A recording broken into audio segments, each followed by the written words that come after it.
Hello, hello, my love. I hope this finds you doing so well.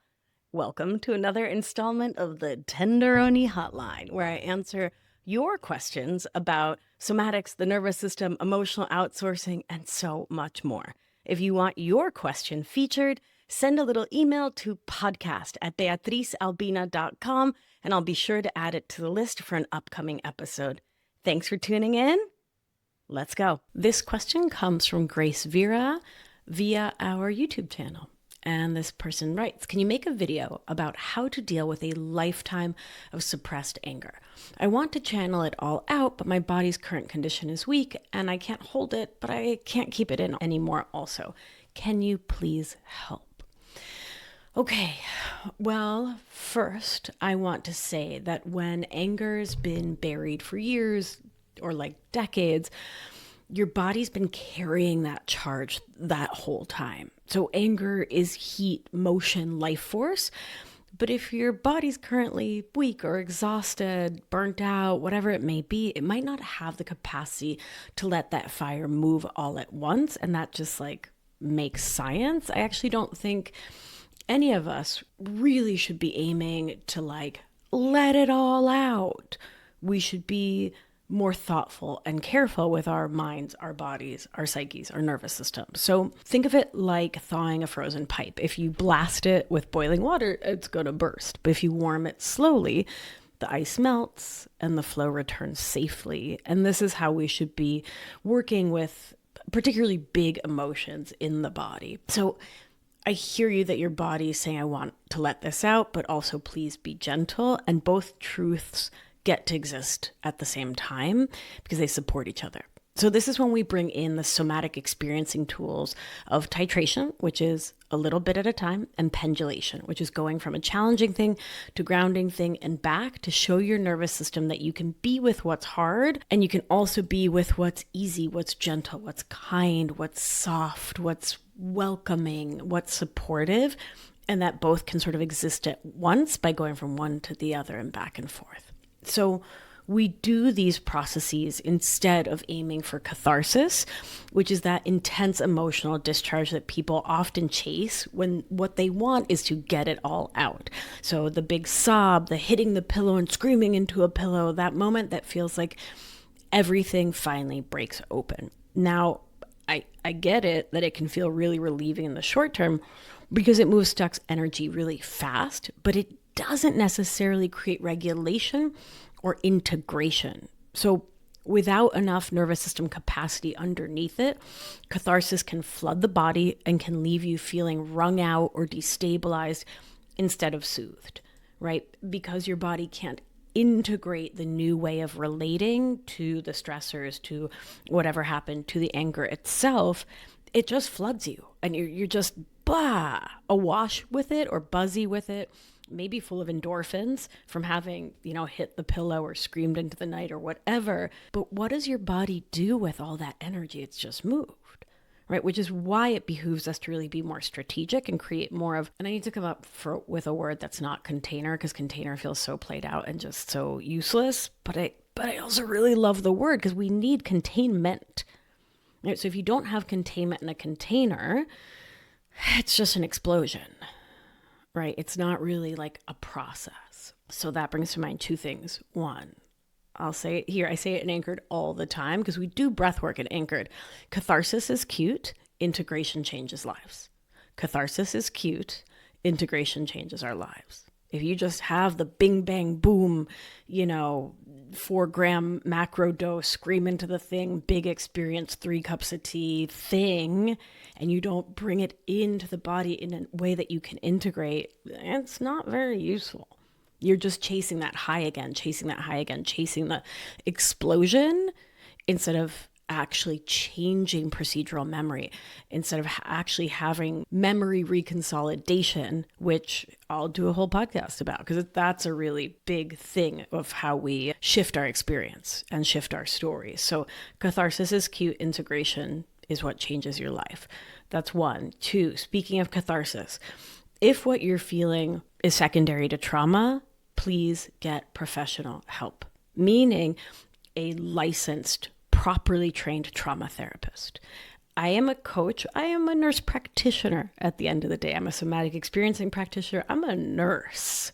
I know my limits. I know my scope of practice. When we're dealing with big trauma and the big anger that can come from big trauma, therapist. Beginning, middle, and end of that story. And once the trauma has, the charge is a bit less, once you have that care, you can bring coaching in at the same time. You can bring somatic experiencing with someone well-trained like myself who has a complexity of training. You can bring us in as an adjuvant, as a helper, as a with, but not an instead. Okay? Just saying that real clean and clear. Okay, so what do? You start with a few seconds of presence, like orienting. And if that word is new to you, you can grab a free orienting exercise at my website at beatricealbina.com/free. Before you start, orient your nervous system. Find something in your environment that feels good to connect with, like a color you like in a picture, or pick one of the colors in my book that you really like. Or you can look at a photo of someone that is simply pleasant, not complex, not linked to trauma. You can also connect in with a piece of fabric. Like, here's my eyeglass cleaner. It's soft. I like the way it feels. It's kind of always cool to the touch. And you're going to orient your nervous system, meaning let it connect in with the felt sensation of being present with the grounding thing. So just feel it. Let your nervous system really feel the chair holding you up. Get present in the moment. Then feel where the anger lives. Little bit of anger. Not a whole lot of anger. A little bit. So maybe you just come to the jaw and just work with just a little anger in the jaw or the chest or the gut or the knees or wherever. You breathe into that spot without trying to fix it. You let yourself be with that anger and let your exhale be audible. Yeah, you might hum or make a low sound or move your hands a little bit to like help move that energy and move the anger, be with the anger. You might want to push on a table or desk or push on the wall. We practice all of these things in the somatic studio, and in Anchored, we do it together. These micro movements count. Again, the goal isn't to release anger in one dramatic moment. It's to build your capacity to hold it and be with it without collapsing.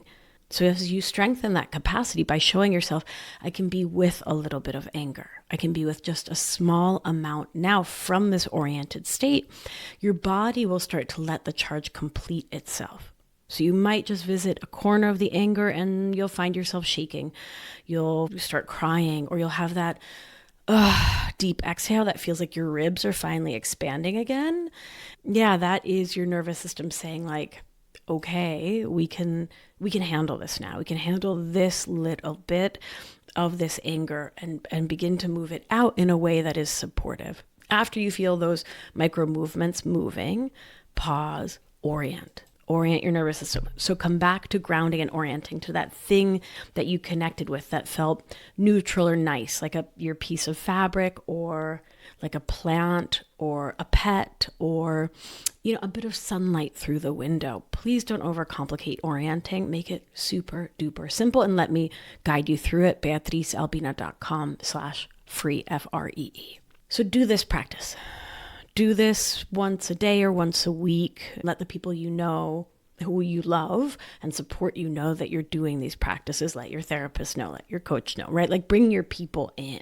As you are doing these practices and meeting with, attending to your anger, remember that suppressed anger isn't a personal failure.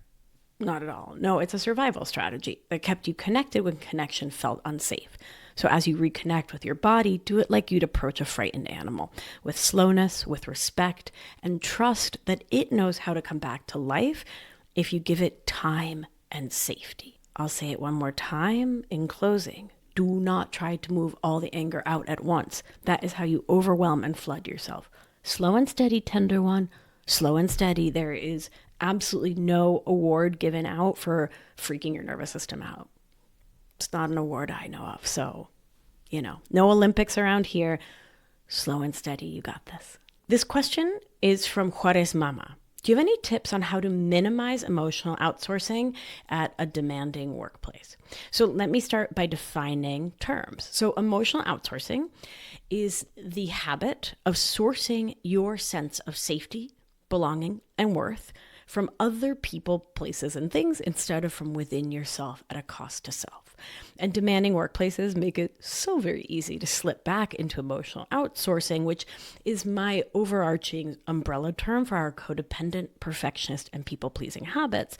Because those workplaces, wow, they reward the very habits that keep you, me, and all of us overextended and overfunctioning. Being the one who always says yes, over preparing, smoothing things over so everyone else stays comfortable. Workplaces, especially under late stage capitalism, are designed to exploit that part of you that learned that your value is in your usefulness.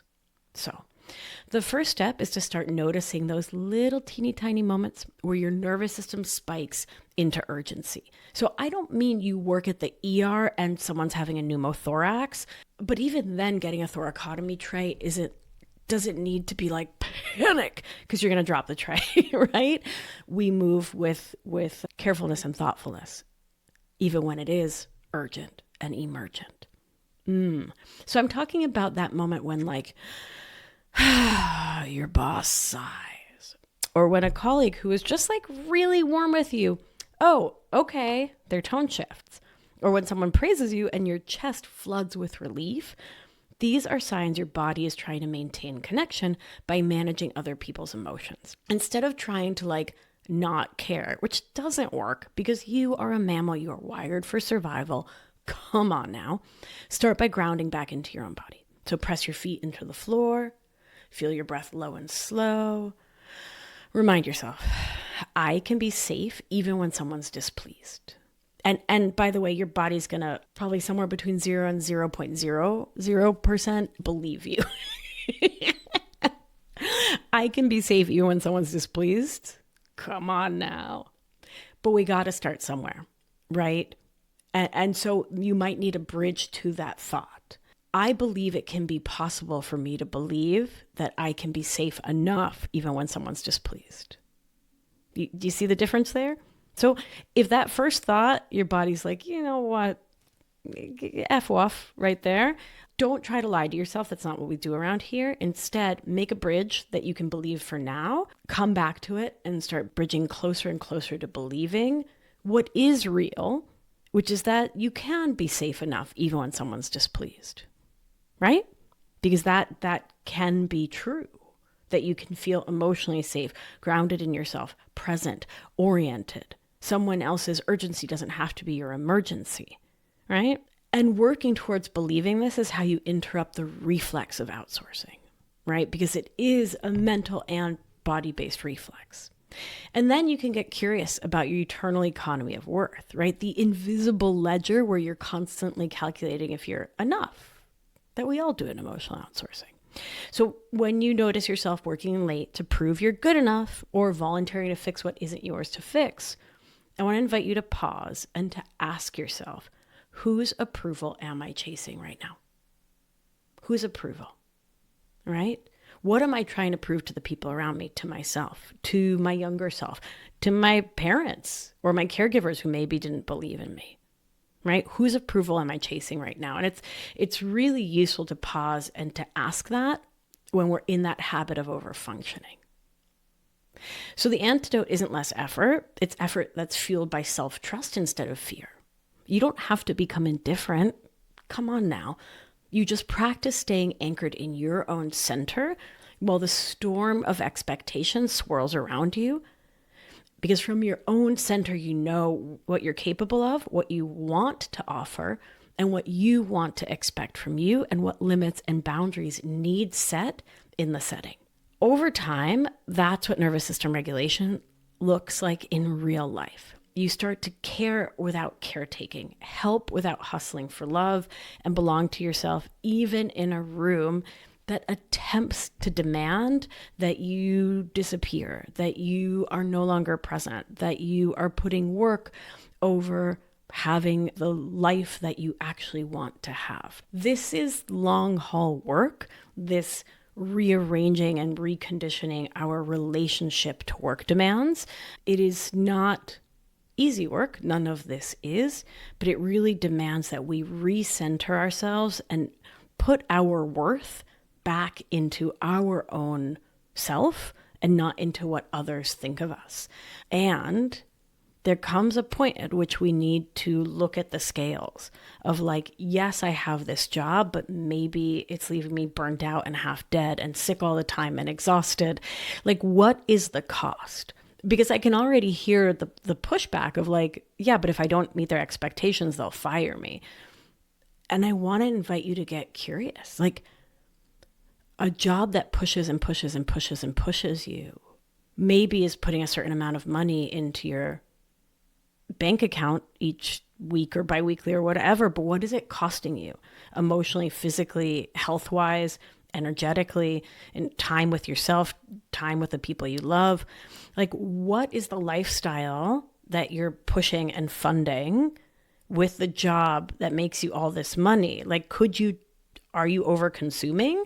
Are you doing Amazon hauls and getting new clothes all the time? Like, what are you doing that makes you feel like you need to push for that big paycheck and have all that like ambition and productivity? And listen, I'm a nurse. I get that, like, I get what a gallon of milk costs these days. I know that life is expensive. And I also know that there's a lot of us that are pushing ourselves beyond our capacity for a set of goals of like some American dream that I don't think really serves us anymore.